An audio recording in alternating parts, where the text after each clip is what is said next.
Friends, आज के video में जिस टैबलेट के बारे में मैं चर्चा करने वाली हूँ, इसका उपयोग यदि आप अपने प्लांट पर करते हैं तो आपके पौधे ज़बरदस्त ग्रोथ के साथ ढेरों फूल देते रहेंगे। इसके मुझे बहुत ही हैरान कर देने वाले अपने प्लांट्स पर रिजल्ट मिलते हैं। चाहे गुलाब हो, गुड़हल हो, मोगरा, अपराजिता, मॉस रोज या फिर सब्जियों वाले पौधे या फलों वाले पौधे, सभी के लिए समान रूप से उपयोगी है।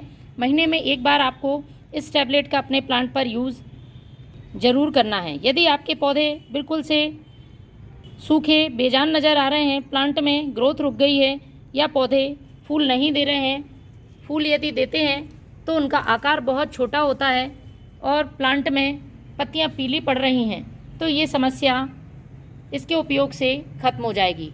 मैं आपको अपने कुछ प्लांट्स पर इसका रिज़ल्ट बता देती हूँ। 1 महीने पहले मैंने अपने इन पौधों में इस टैबलेट का इस्तेमाल किया था। पूरी जानकारी के लिए आप पूरे वीडियो में मेरे साथ बने रहें। बहुत ही उपयोगी जानकारी मैं आज आपको देने वाली हूँ और आपके प्लांट के लिए ये बेहद ही लाभदायक होगी। तो ये है मोगरा का पौधा। देखकर आप चौंक जाएंगे, कितनी ज़बरदस्त फ्लावरिंग है। फ्लावरिंग के साथ साथ फूलों का आकार देखिए आप, पूरी तरह से फूल खिला हुआ है। मोगरा के पौधे में बहुत से लोगों को परेशानी होती है, कलियां तो बन जाती हैं लेकिन फूल बनने से पहले ही गिर जाती हैं या फिर फूल पूरी तरह से बड़े आकार में नहीं खिल पाता है। तो आपको मैं आपकी आंखों के सामने ही ये रिज़ल्ट दिखा रही हूँ। सिर्फ मोगरा नहीं, देखिए गुड़हल के प्लांट में भी मैंने इसमें फूल बहुत छोटे आकार के आ रहे थे तो इस टैबलेट का यूज़ किया और आप रिज़ल्ट देखेंगे कि पौधे में पूरी तरह से फूल खिलकर आ रहा है। फूलों का साइज़ कितना बड़ा है और सभी ब्रांचेस पर कलियां बन रही हैं।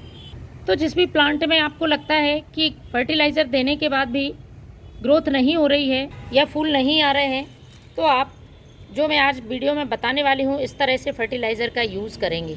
सबसे पहले जिस भी प्लांट में आप इस फर्टिलाइज़र का यूज़ करेंगे उसको आपको इंसेक्ट और फंगस और चींटियों से बचाने के लिए एक स्प्रे तैयार करना होगा, क्योंकि फर्टिलाइज़र तभी असर करता है जब प्लांट स्वस्थ रहता है।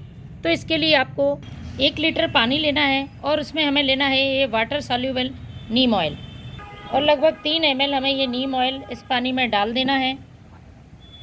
बारिश शुरू होने से पहले यदि आप इस स्प्रे को इस्तेमाल करते हैं तो प्लांट में बिल्कुल भी इंसेक्ट, फंगस, मिलीबग, चींटियाँ नहीं लगेंगे, जो कि बारिश में बहुत ज़्यादा प्लांट पर अटैक करते हैं।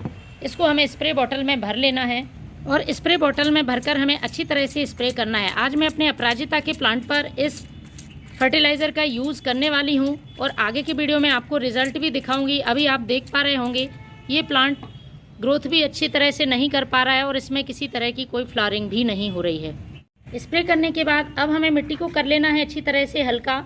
उसमें कचरा या खरपतवार हैं तो उनको भी हटा लेना है। इसके बाद हमें सबसे पहले पौधे में डालना है ये बर्मी कंपोस्ट। 1 मुट्ठी बर्मी कंपोस्ट आप प्लांट की मिट्टी में मिलाएं। बर्मी कंपोस्ट पौधे के लिए एक संपूर्ण खाद की तरह काम करता है और ऑर्गेनिक होने की वजह से किसी तरह का कोई साइड इफ़ेक्ट नहीं होता है। प्लांट की मिट्टी को उपजाऊ बनाएगा। इसमें मौजूद नाइट्रोजन पौधे की ग्रोथ में मदद करेगी। दूसरी चीज़, यदि प्लांट में फूल नहीं आ रहे हैं, कलियाँ पूरी तरह से फूल में कन्वर्ट नहीं हो पाती हैं और पहले ही गिर जाती हैं, तो पौधे के लिए पोटेशियम की ज़रूरत होगी। इसके लिए मैंने लिया है 1 छोटा चम्मच सूखे हुए केले के छिलके का पाउडर।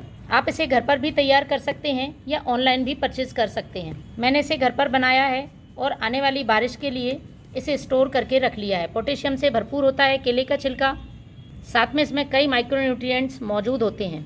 तीसरी जो चीज़ ले रही हूँ मैं वो है ये नीम खली। प्लांट की पत्तियों पर और टहनियों पर तो हमने नीम ऑयल का स्प्रे कर दिया है, लेकिन मिट्टी को भी इंसेक्ट, फंगस से बचाना बहुत ज़रूरी है। तो इसके लिए मैंने लिया है ये 1 छोटा चम्मच नीम खली का। पौधे को इंसेक्ट से तो बचाती ही है, साथ में इसमें कई पोषक तत्व तो मौजूद होते हैं जो प्लांट की ग्रोथ में मदद करते हैं। मेरा ये छोटा सा गमला है, उस गमले की साइज़ के हिसाब से मैं मात्रा बता रही हूँ। यदि आपका प्लांट बड़े गमले में लगा हुआ है तो आप इस मात्रा को ज़्यादा भी कर सकते हैं। अगली चीज़ जो इस्तेमाल करूँगी वो है ये टैबलेट। तो फ्रेंड्स, ये टैबलेट है कैल्शियम की टैबलेट। मैंने जो टैबलेट ली है उसमें साथ में मैग्नीशियम और जिंक भी मौजूद हैं। आप सिर्फ कैल्शियम की टैबलेट भी इस्तेमाल कर सकते हैं। हमारे घर में सभी कैल्शियम की टैबलेट का यूज़ करते हैं। यदि आपके पास फ्रेश टैबलेट है तो आप उसका इस्तेमाल कर सकते हैं, वरना आप एक्सपायर डेट की भी टैबलेट का यूज़ कर सकते हैं। पौधे के लिए इसका फ़ायदा क्या है? तो फ्रेंड्स, ये कैल्शियम से भरपूर होती है और सभी प्लांट के लिए महीने में एक बार आपको कैल्शियम देना ज़रूरी है। पौधे में हम सभी फर्टिलाइज़र देते रहते हैं, लेकिन कैल्शियम देना भूल जाते हैं। तो ये टैबलेट पौधे में कैल्शियम की कमी को पूरा करेगी। तो मैंने आधी टैबलेट का इस्तेमाल किया है, क्योंकि जिस पॉट में मैं इस टैबलेट का यूज़ कर रही हूँ बहुत छोटा है। बड़ा पॉट है तो आप एक टैबलेट का भी इस्तेमाल कर सकते हैं। यूँ तो मार्केट में कैल्शियम रिच बहुत सारे फर्टिलाइज़र मौजूद हैं, लेकिन जब हमारे घर में ही ये टैबलेट ख़राब पड़ी रहती है तो हम इसका इस्तेमाल भी अपने प्लांट पर कर सकते हैं। बस आपको थोड़ी सी सावधानी बरतनी है। इस टैबलेट का आपको बार बार यूज़ नहीं करना है और ज़्यादा मात्रा में प्लांट को नहीं देनी है। महीने में एक बार आप इसका इस्तेमाल कर सकते हैं। बड़े गमले के लिए एक टैबलेट और छोटे गमले के लिए आधी टैबलेट का ही यूज़ करेंगे।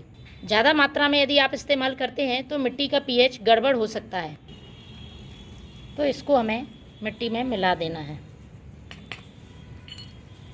अब मिट्टी से इन सभी चीज़ों को अच्छी तरह से कवर कर देना है। एक बात और मैं बता दूं, किसी भी ब्रांड की टैबलेट का आप इस्तेमाल कर सकते हैं, सिर्फ कैल्शियम टैबलेट होनी चाहिए। अब हमें इसमें कर देनी है अच्छी तरह से वाटरिंग। तो फ्रेंड्स, मिलते हैं नेक्स्ट वीडियो में इस पौधे की अपडेट के साथ। Thank you.